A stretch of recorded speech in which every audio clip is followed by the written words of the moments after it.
안녕하세요. 반갑습니다.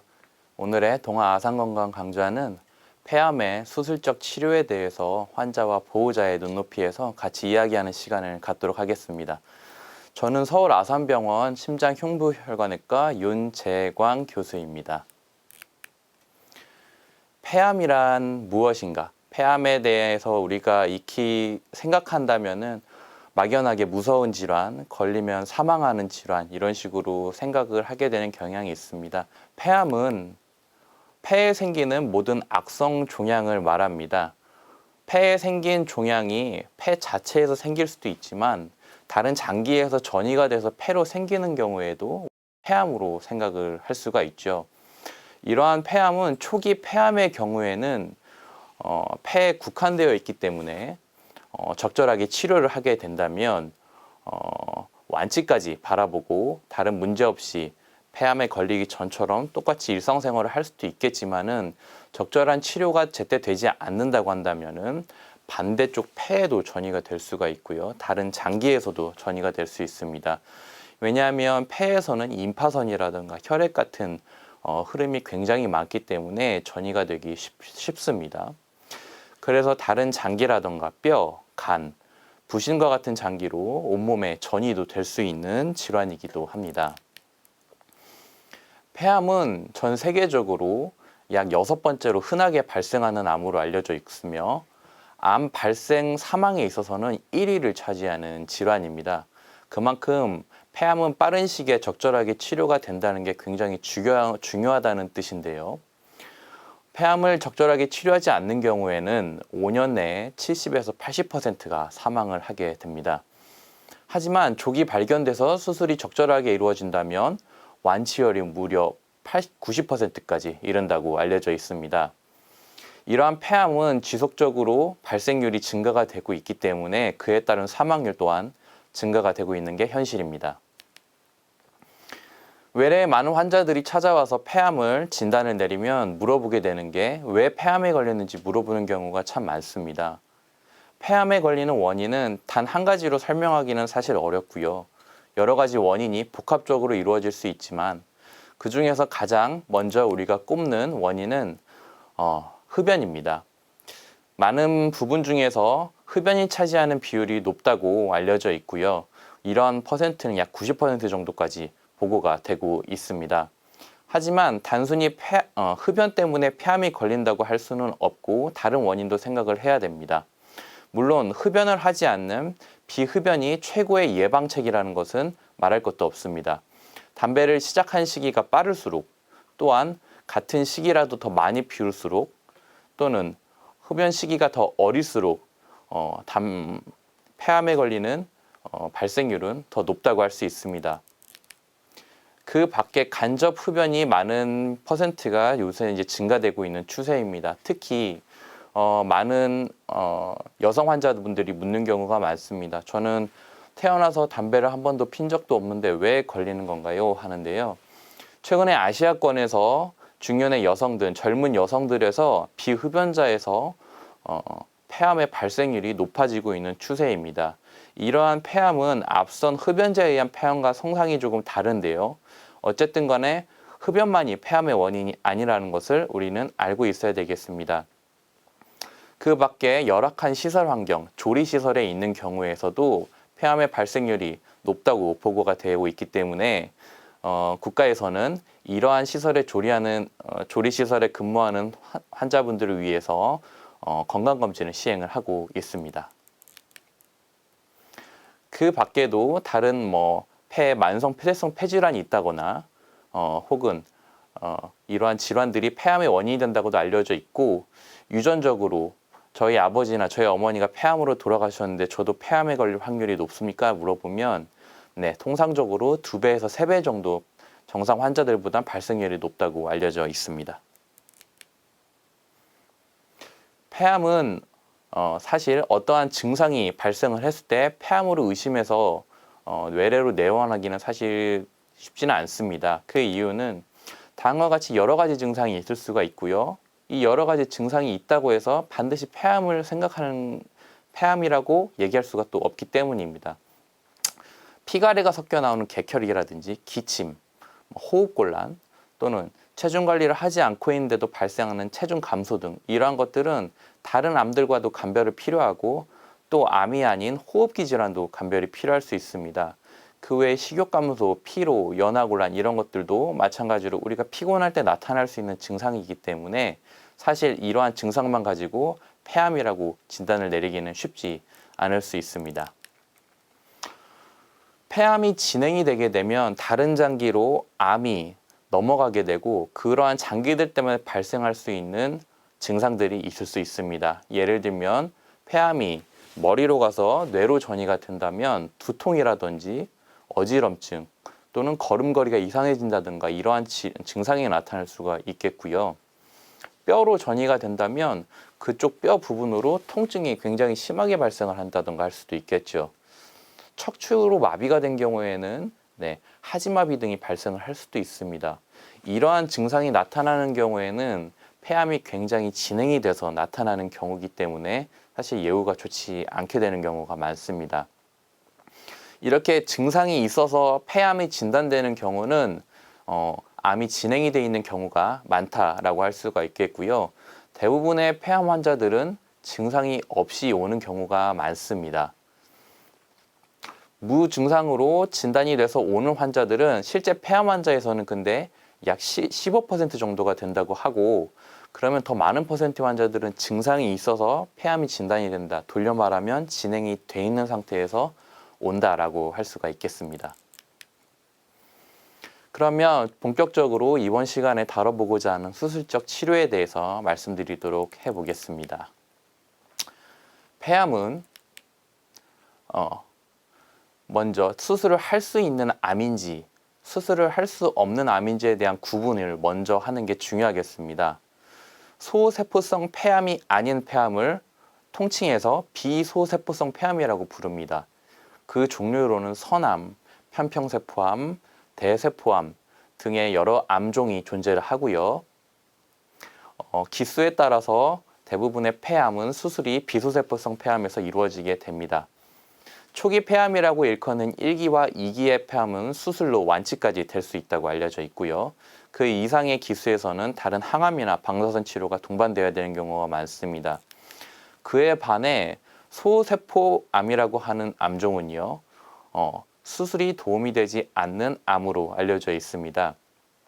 물론 소세포성 폐암이라고 해서 모두 수술이 불가능한 건 아니고 처음 진단 당시에 굉장히 국소적으로 폐의 일부분에 국한되어 있는 경우에는 수술적인 치료를 통해서 도움을 받을 수도 있지만은 물론 이 경우에도 항암 치료가 같이 병행이 되어야 되고요. 또 많은 경우에 있어서 소세포성 폐암의 환자들은 수술적인 도움이 되지 않는 진행성 단계에서 발견되는 경우가 많습니다. 폐암의 기수를 1기부터 4기까지 나누어서 수술하기 전에 이 기수에 따라서 어떤 식의 치료를 진행을 할지를 결정을 하게 됩니다. 기수는 어떠한 근거에 나누냐에 따른 부분은 전문가적인 영역이라서 자세하게 말씀드리기는 어렵지만은 이해하기 쉽게 말씀을 드리면 1기 폐암은 폐에 국소적으로 존재를 한다. 국소적인 폐 외에 다른 곳에서는 병변이 발견되지 않는 경우를 1기 폐암이라고 할 수가 있겠고요. 2기의 경우에는 폐에만 있는 게 아니라 림프절이라고 하는 폐 주변에 퍼져 있는 면역기관과 같은 림프절에서 암이 발견이 되면은 그 부분부터는 2기라고 우리가 일컫게 됩니다. 3기 폐암의 경우에는 폐 문부, 폐 중심부라던가 아니면 폐암과 반대쪽의 림프절까지 침범하는 경우를 3기로 우리가 말하게 되고요. 4기의 경우에는 다른 장기로 전이가 되어 있는 상태의 암이게 되고 다른 암들과 마찬가지로 4기 폐암의 경우에는 수술적인 치료가 도움이 되지 않는다고 알려져 있습니다. 1기, 2기의 환자들 같은 경우에는 처음부터 수술을 할 수가 있겠고 3기에서부터는 수술 전에 다른 방사선 항암 치료가 필요하거나 아니면 수술 후에 항암 치료를 한다던가 기관마다 치료 전략이 조금씩 다를 수가 있습니다. 폐는 크게 우측에 3개의 폐엽, 좌측에 2개의 폐엽으로 이루어져 있습니다. 우측은 상층부부터 해서 상, 중, 하, 그래서 우상엽, 우중엽, 우하엽. 좌측은 상하, 좌상엽, 좌하엽으로 5개의 폐엽으로 이루어져 있습니다. 이렇게 크게 5개의 폐엽으로 나누는 이유는 통상적으로 폐암이 발생을 했었을 때는 5개의 폐엽 중에 한 가지의 엽을 자르는 폐엽 절제술을 시행하는 것이 기존까지 폐암의 표준 치료가 돼 왔었기 때문입니다. 하지만 폐암의 수술법은 절제 범위에 따라서 폐엽 절제술이 원칙이라고 하였지만 폐엽 절제술보다 더 작은 단위, 폐 부분 절제술이라든지 폐 구역 절제술이라든지 수술을 시행을 할 수가 있고요. 폐암이 더 크게 된다면 또한 주변에 폐엽이 하나만 아니라 2개 이상의 폐엽에 침범을 한다면 폐 이엽 절제술이라든지 혹은 한쪽 폐 전체를 잘라내는 전폐 절제술 등을 시행을 해야 될 수도 있겠습니다. 쐐기 절제술과 폐 구역 절제술은 그림에서 보는 것처럼 폐 이엽보다 작은 단위로 자르는 거고요. 쐐기 절제술은 말 그대로 쐐기 모양으로 암이 포함되어 있는 가장 최소한의 구역을 잘라서 암을 깨끗이 절제를 하는 것이고, 폐 구역 절제술은 쐐기 절제술보다는 좀 더 큰 범위의 해부학적 영역을 깨끗하게 절제를 하는 것을 말합니다. 앞서 설명드렸다시피 폐이엽 절제술은 5개의 폐엽 중 한 군데를 절제하는 수술을 말하고요. 표준 치료로 지금까지 시행이 돼 왔었다. 전폐 절제술은 오른쪽이든 왼쪽이든 한쪽 폐 전체를 절제하는 걸 말합니다. 소매 절제술이라고 하는 수술은 좀 더 어려운 수술 방법인데요. 전폐 절제술이 필요한 상황이지만 그 전폐 절제술을 시행하지 않고 기관지의 일부분을 자른 후에 다시 이어붙이는 수술법을 말하는 거고, 이 수술법을 통해 전폐 절제술을 시행하는 환자에서 폐를 살릴 수 있는 수술법이라 할 수 있겠습니다. 실제로 환자분들한테 좀 더 와닿는 수술 방법에 대해서는 이 수술을 카메라를 하는 최소 침습 수술, 구멍을 뚫고 할 수 있는 수술이냐 아니면 크게 열고 해야 되는 개용 수술이냐 라는 부분에서 관심이 좀 더 많이 갈 것입니다. 개용술은 수술 시에 피부 절개면의 위치와 그 이하의 절개 방법에 따라서 달라지게 되는데, 통상적으로는 갈비뼈 하나를 절단하고 15에서 20cm 정도 자르는 수술법을 말하고요. 최소 침습 수술은 구멍을 뚫고 하는 수술로 구멍을 필요에 따라 3개에서 4개 정도 뚫어서 갈비뼈를 절단하지 않고 최소한의 흉터를 남기고 하는 수술을 말합니다. 보시는 그림이 개용술이 어떻게 시행하는지를 그림으로 표시한 그림입니다. 앞서 설명드린 것처럼 약 15에서 20cm 정도의 절개를 한 후 옆구리에 절개를 하고요. 시야를 벌리기 위해서는 갈비뼈 한 개를 필수적으로 절단할 수밖에 없습니다. 그래서 개용기를 통해서 벌리고 들어가서 수술을 진행을 하게 되고, 오른쪽 마지막 그림처럼 보시면은 흉터가 이렇게 크게 남게 되는 수술입니다. 사실 근데 문제는 흉터가 크게 남는다보다는 이 수술법은 상당히 통증이 큰 수술이라고 할 수가 있겠습니다. 하지만 개용술은 넓은 시야가 확보가 된다는 장점이 있고, 넓은 시야와 큰 수술 필드를 확보할 수 있기 때문에 다양한 기구를 제한 없이 사용할 수가 있겠습니다.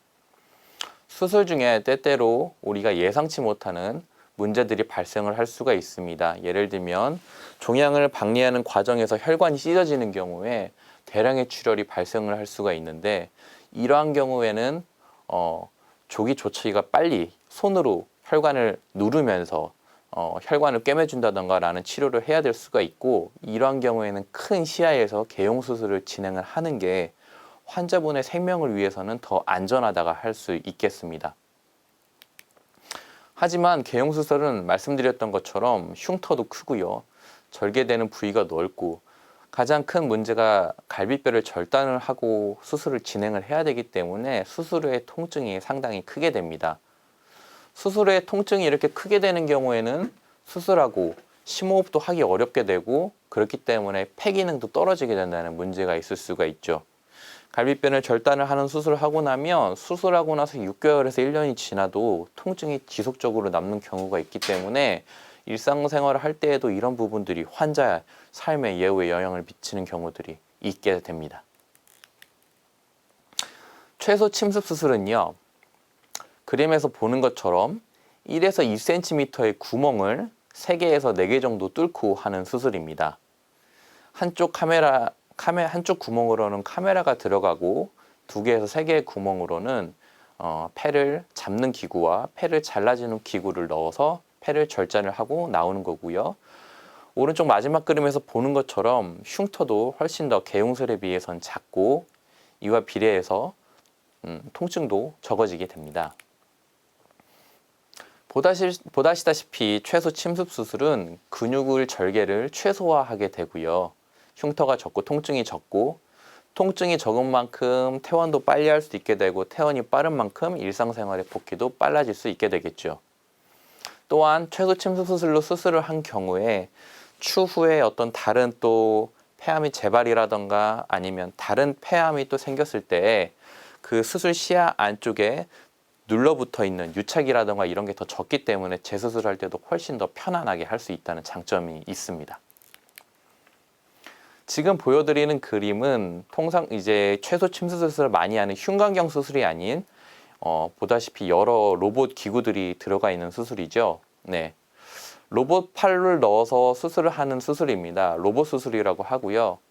이 수술은 흉곽경 수술에 비해서는 아직까지는 많이 시행되고 있지는 않습니다. 왜냐하면 가격적인 부분에서도 많이 비싸기 때문에 경제성 부분에서도 굉장히 비용이 많고, 그렇다 그래서 흉곽경 수술에 비해서 그만큼 암의 치료 성적이 밝혀져 있느냐 하다면 사실 흉곽경 수술과 비슷한 정도의 치료 효과를 기대를 할 수 있다고 알려져 있기 때문에 현재까지는 흉곽경을 선호하시는 분들이 많다고 할 수 있습니다.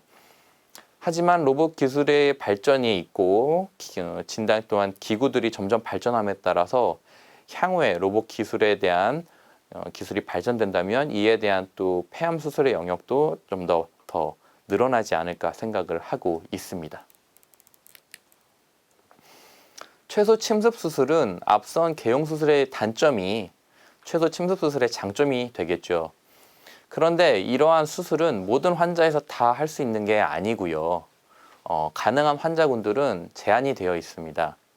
먼저 암 크기가 3cm 이하로 초기에 폐암에서 시행을 할 수가 있고, 암이 중심부에 위치하는 게 아니라 폐의 가장자리, 주변부에 위치하는 경우, 림프절의 전이가 없는 초기 폐암, 또한 이전에 폐결핵이라던가 폐염증과 같이 유착, 폐가 흉벽과 들러붙어 있는 유착이 적거나 없는 환자들이 최소 침습 수술의 대상이 된다고 할 수 있겠습니다. 그래서 통상적 개용 수술, 최소 침습 수술 중에 어떠한 수술을 적용할 수 있는가는 환자분의 폐암의 병기 그리고 환자의 병기에 따라서 달라질 수밖에 없습니다. 먼저 폐암이 크거나 임파선에 전이가 있어서 진행이 돼 있는 폐암의 경우에는 통상적으로 개용 수술을 진행을 해야 될 것이고요. 환자의 경우에는 이전에 수술을 받았던지 혹은 농융, 폐렴을 앓아서 유착이 심한 경우에는 개용 수술을 하는 게 맞을 것입니다. 반면에 폐암의 진행이 초기 폐암으로 사이즈가 작고 임파선에 전이가 없는 경우에는 최소 침습 수술을 시행이 가능할 것이고요. 병기도 마찬가지로 환자가 이전에 폐결핵이나 폐렴을 앓지 않았던 경우에는 유착이 없는 경우에는 최소 침습 수술이 가능하다고 할 수 있겠습니다. 하지만 사실 이 모든 걸 뒤엎는 가장 중요한 적응증은 외과 의사의 경험이 될 것입니다.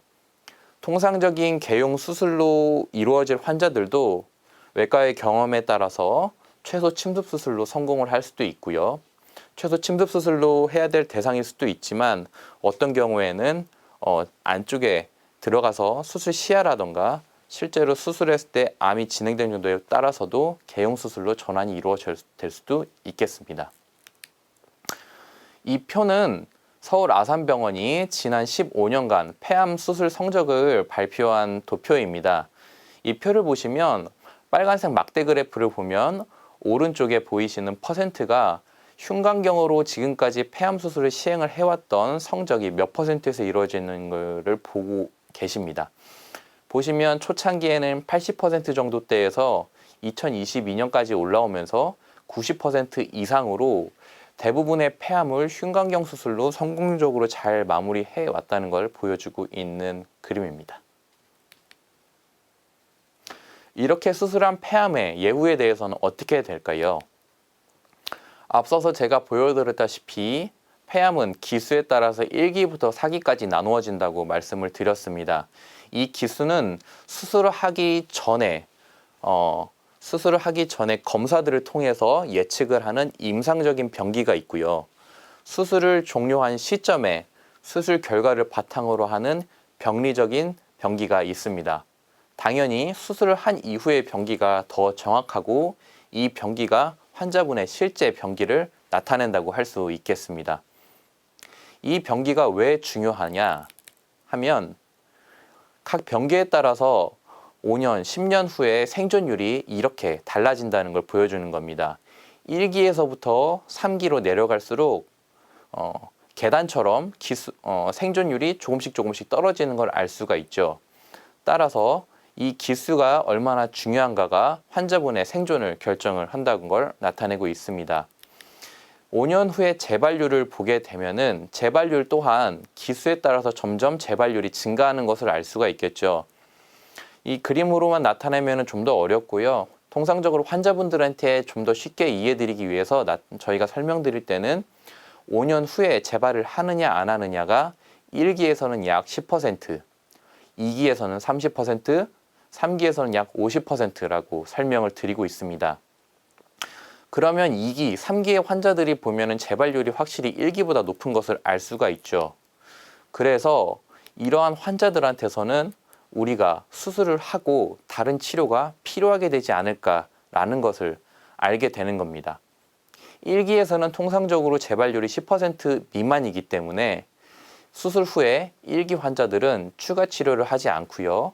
수술 후에 종료가 되는 게 원칙이고 향후에 이제 CT를 주기적으로 찍어가면서 재발이 일어나는지 안 하는지만 관찰을 하는 게 치료라고 한다면 2기, 3기가 넘어가면서부터는 수술 후 추가 치료를 해야 될 재발률이 높기 때문에 해야 되는 상황이 됩니다. 그래서 항암제를 쓰게 되는 경우가 생기고요.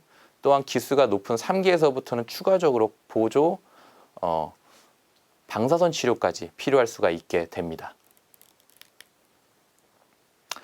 많은 환자분들이 수술 전에 걱정하시는 부분들이 수술을 하고 부작용이 나타나진 않는지, 얼마나 나타나는지에 대해서 많이 하십니다. 수술을 하고 일상생활을 할 수 있을까라는 부분인데요. 지금부터 그 부분에 대해서 자세하게 한번 살펴보도록 하겠습니다. 수술 후의 사망률은 1% 미만으로 알려져 있습니다. 1% 미만이다. 100명 수술하면 1명에서 사망이 발생할 수 있다 없다라고 표현을 하고 있죠. 이 1% 미만이라는 게 와닿지가 않으실 수가 있어서 저희 병원의 데이터로 다시 한번 더 설명을 드리면요. 지난 2002년부터 2016년까지 폐암 수술 후에 사망한 환자가 몇 %가 되는지를 저희가 발표한 표입니다. 보시면은 2002년부터 2006년도에서는 사망률이 2.8%, 2007년부터 2011년까지는 1.3%였다가 2012년부터 2016년으로 오면서 0.3%까지 감소가 되었습니다. 0.3%라는 수치는 1000명에서 3명 발생할 수 있는 확률을 말하고요. 최근에는 0.3에서 0.2% 그리고 0.1 몇 %까지 줄이고 있습니다.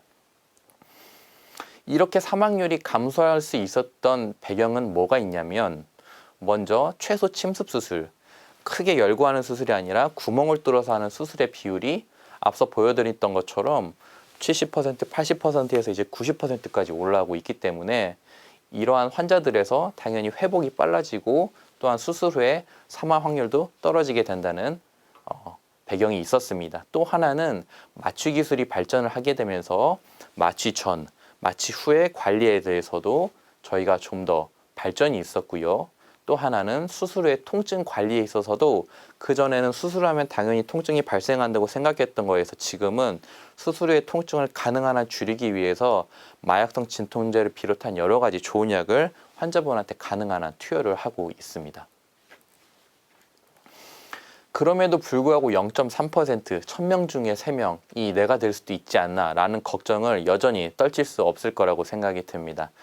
하지만 이 퍼센트는 모든 환자들한테서 일률적으로 발생하는 퍼센트가 아니고요. 수술하기 전에 환자들의 여러 정보들을 통해서 실제로 수술의 고위험군과 저위험군을 판단을 할 수 있습니다. 이 도표가 뭐냐면 수술을 하기 전에 환자분들의 여러 가지 기저정보, 나이라든지 수술 전의 폐 기능이라든지 혹은 성별, 그리고 폐를 얼마나 잘라낼 것인지 아니면 최소 침수술로 수술을 할 수 있을 것인지에 대해서 점수를 매겨가지고 점수가 높은 사람은 고위험군, 점수가 낮은 사람은 저위험군으로 구분을 했었을 때 실제 같은 병기에서도 같은 1기 환자에서도 이 점수에 따라서 사망률이 이렇게 달라진다. 같은 2기에서도 이렇게 사망률이 달라진다라는 걸 나타낸 표입니다.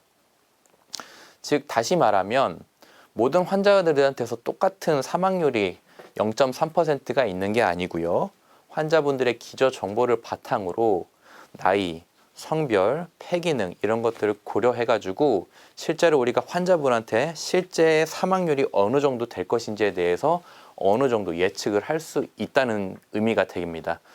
그렇기 때문에 고위험 환자군이라고 하는 경우에는 수술 전에 저희가 그거를 계산을 해서 환자분에게 수술보다는 다른 방사선 치료를 권할 수 있는 근거가 된다는 소리이고, 그렇기 때문에 수술의 저위험군 환자라던가 우리가 수술하기 전에 이러한 위험성을 경고를 하지 않는 환자라고 한다면 실제 발생하는 0.3%보다는 좀 더 낮은 사망률이 발생을 한다고 생각을 하시면 되겠습니다.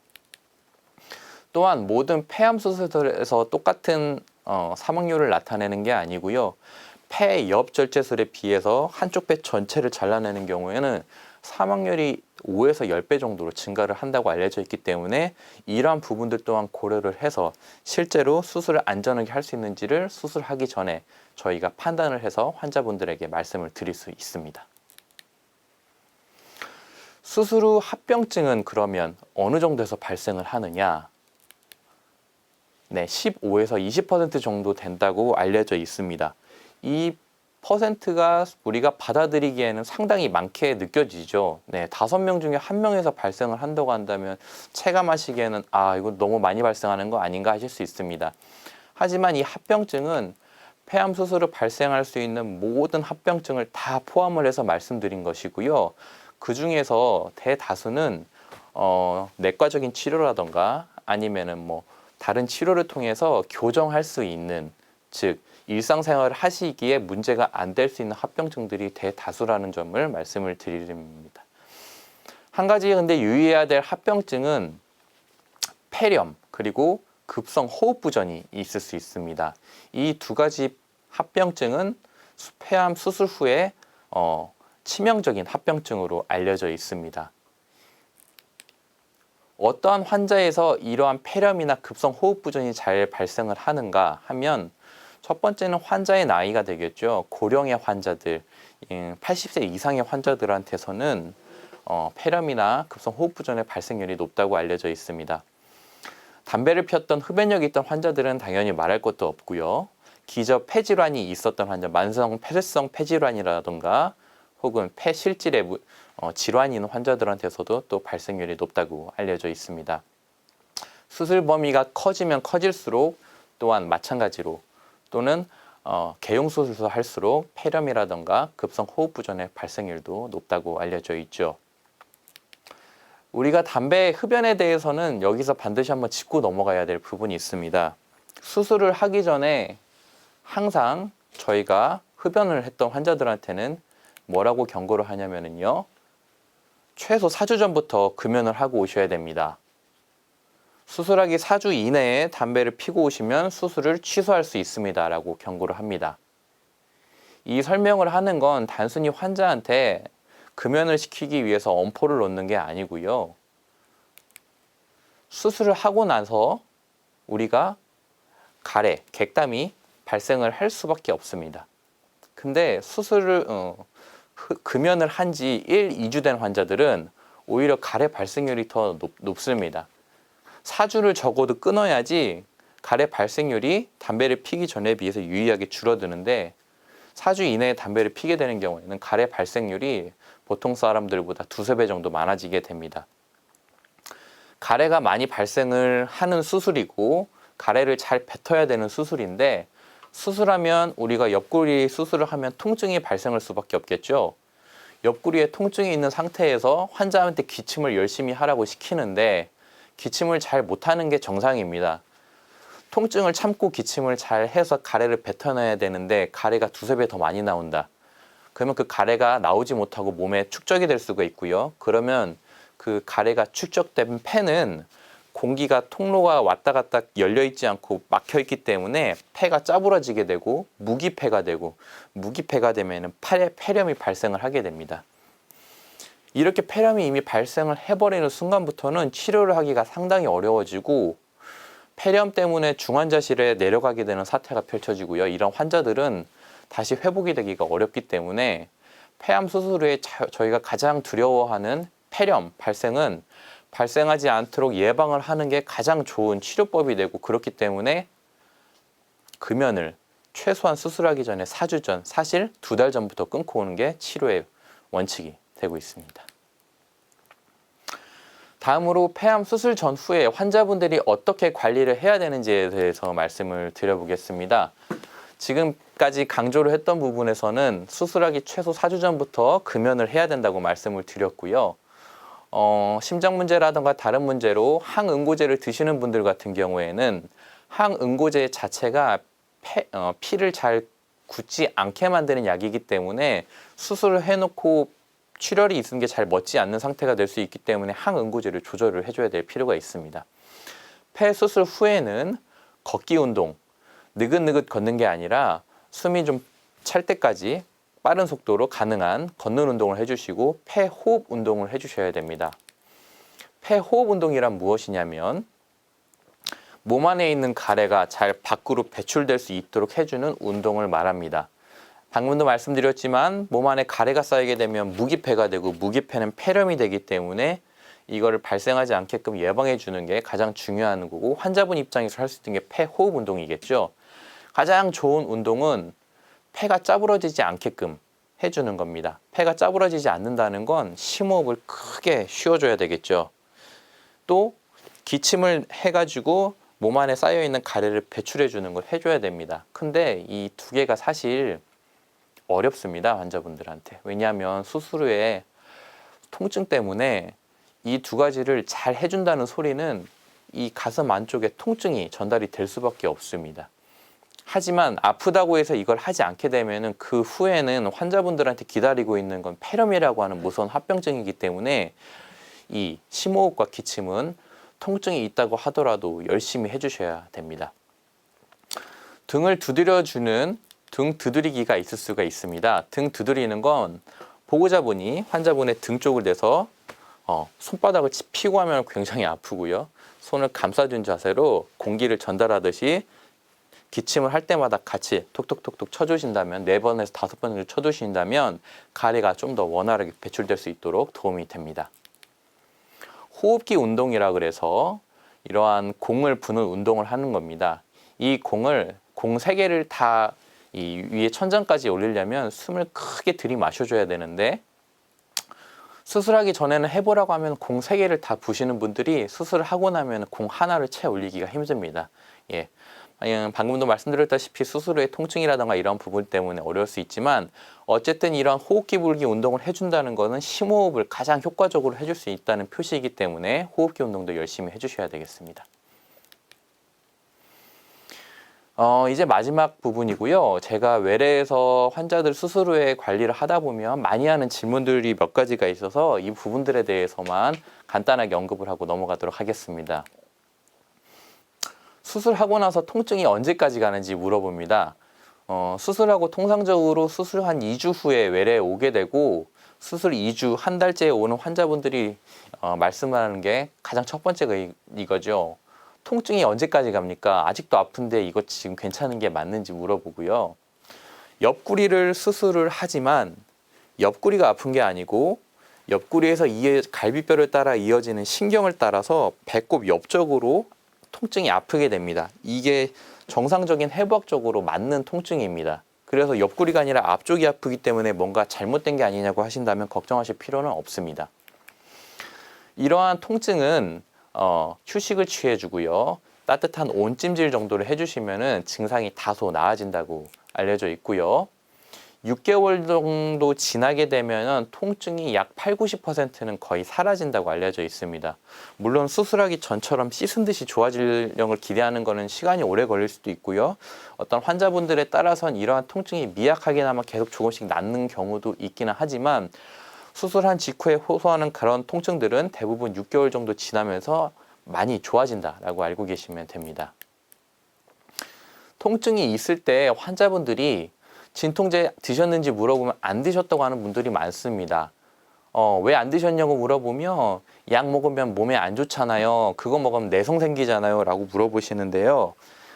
통증이 계속 지속되지가 않고 어떤 이 한시적인 시기만 가장 아프기 때문에 그 시기에는 저희가 처방해드린 진통제를 드시는 게 몸에 해롭지 않습니다. 예.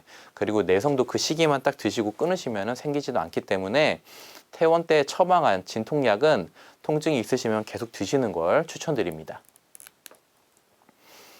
수술을 했는데 왜 이렇게 기침이 자꾸 심하게 나는지 물어보시는 경우도 있습니다. 이 기침의 특징은요, 가래가 있는 기침이 아니고 마른 기침입니다. 마른 기침이 어쩔 때 나냐면 뭔가 얘기를 하려고 할 때 갑자기 나타나거나 찬바람 이렇게 들이마시면은 갑자기 나타나는 기침이고요.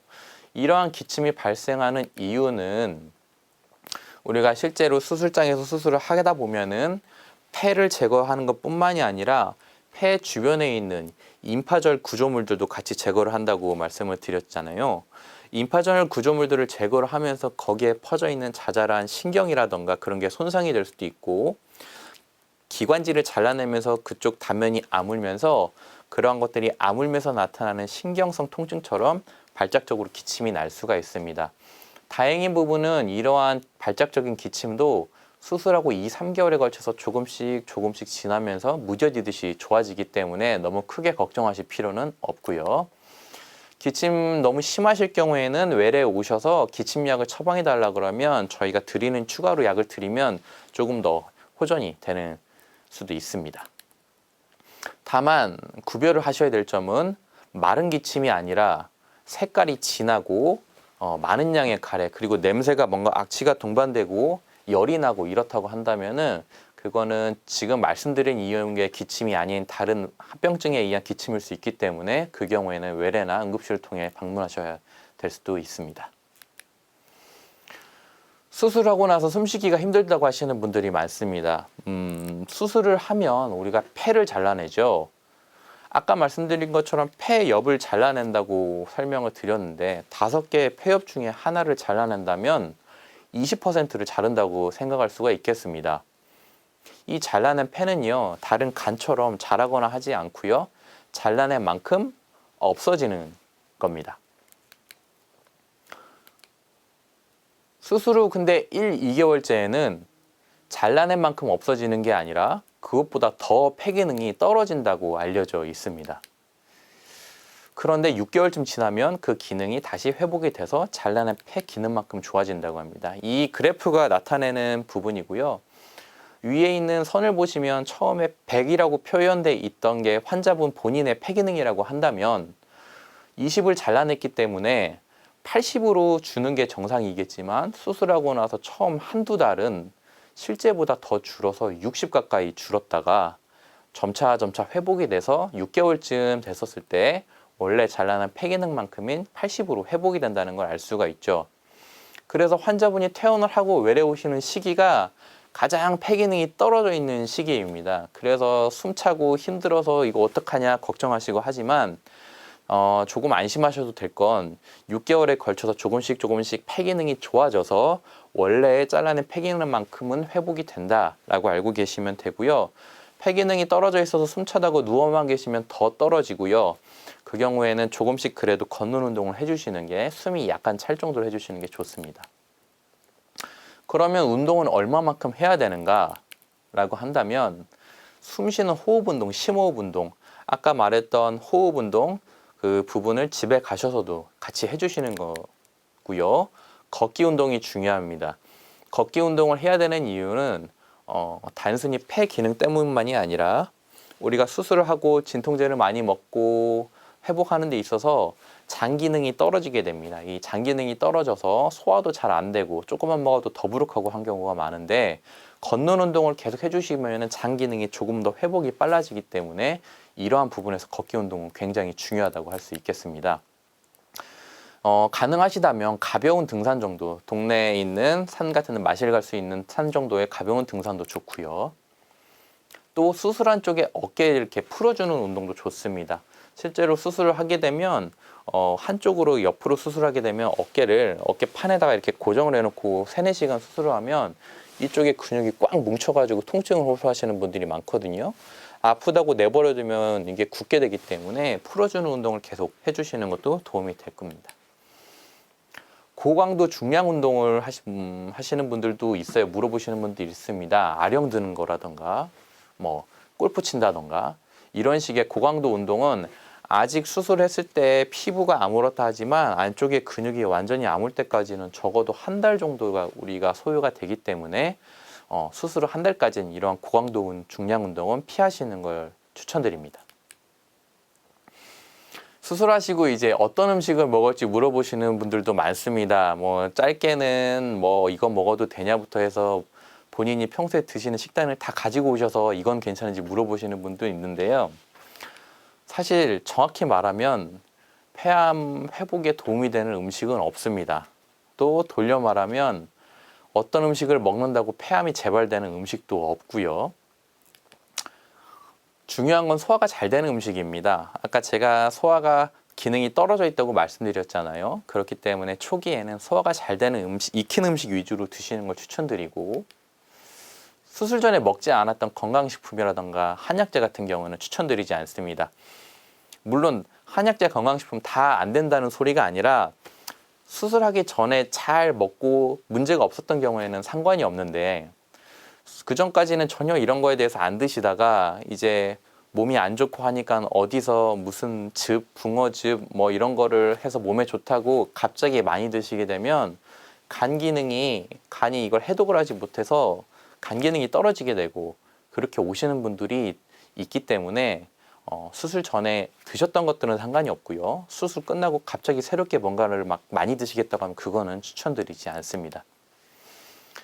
이제 술 먹어도 되냐고 하시는 분들이 있으세요. 사실 이제 술을 먹어도 되냐고 물어볼 정도면 환자분이 많이 회복이 됐다는 뜻이기는 합니다. 그래서 좋은 저는 소식으로 받아들이기는 하는데 술은 어느 술자리든 가서 한 잔만 드실 수 있으면 드실 수 있으라고 권하고요. 안 된다고 하면 못 드시는 겁니다. 근데 이렇게 술을 드셔도 물어보시는 분들 중에 사실 한 잔 드실 수 있는 상황이 많지가 않습니다. 예. 그래서 어떤 식으로 생각하시냐면 소주잔 한 잔이나 대접 한 잔이나 한 잔이냐고 이렇게 물어보시는 분들도 있고 많습니다. 근데 그러신 분들은 술은 안 드시는 게 맞습니다. 조절이 하기가 어렵고 그런 상황에서는 술 한 잔이 두 잔이 되고 이렇게 늘어나게 되면은 조절하기가 어렵고 그러면 결국에는 또 다른 암의 원인이 되기 때문에 그렇고요. 와인 한 잔 정도, 맥주 한 잔 정도 일주일에 한 번 정도는 괜찮다고 알려져 있지만 이게 절제하기는 쉽지 않기 때문에 이거에 대해서 유념을 해주시면 될 것 같습니다. 지금까지 긴 시간 폐암의 수술적 치료에 대해서 환자분과 보호자분들의 눈높이에 맞춰서 좀 많이 여러 가지 이야기를 해보았습니다. 폐암 수술이라고 하면 막연하게 어렵고 무서운 그리고 이 수술을 하면 일생일대 이제 다시 또 일상생활을 할 수 있을까 이런 부분에 대한 고민이 있었던 게 사실이라면 이러한 오늘의 강의를 통해서 좀 더 수술암에 대한 위험성 또는 무서움에 대해서 조금 더 덜어놓으실 수 있기를 바라고요.